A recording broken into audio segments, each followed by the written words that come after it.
Fame, grabbing ang power ipon, user for content. Di may iwasan sa baguhan. Marichinist. Bakit di may iwasan sa baguhan?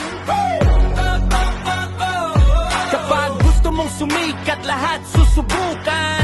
Fame grabbing, poverty po, konteng bayan o reputasyon ng kapalit. Baguhan sa mundo ng content creation. Kailangan ng views, kailangan ng attention. Kahit simpleng eksena, ginagawang sensation. Basta may reaction, may engagement, may traction. Pero teka muna, hanggang saan ang hangganan? Kapag buhay ng iba, ginagawa mong puhunan. Kahirapan ng kapwa, ginagawang entertainment. Para sa views, likes, shares at the great thanks. Kaya gamble ba ang reputation?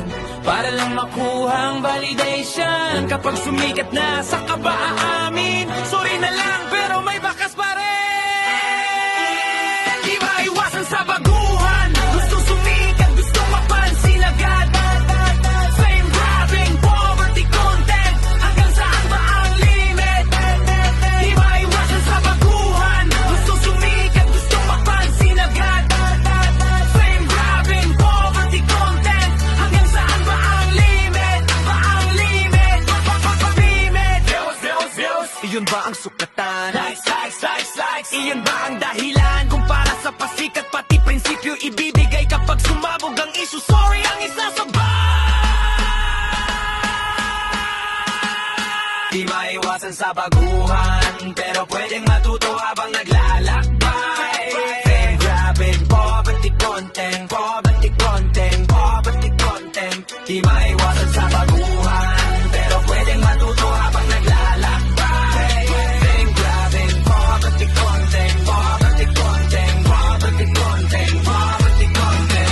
Kung sumikat ka, panindigan. Kung nagkamali, matutong umamin. Hindi man perpekto ang bawat isa, mas mahalaga ang marunong magbago sa huli. Sorry ako'y nagkamali, pero don't forget to subscribe. Marichinist songs and Souls and Issues channel. Di maiwasan sa bago.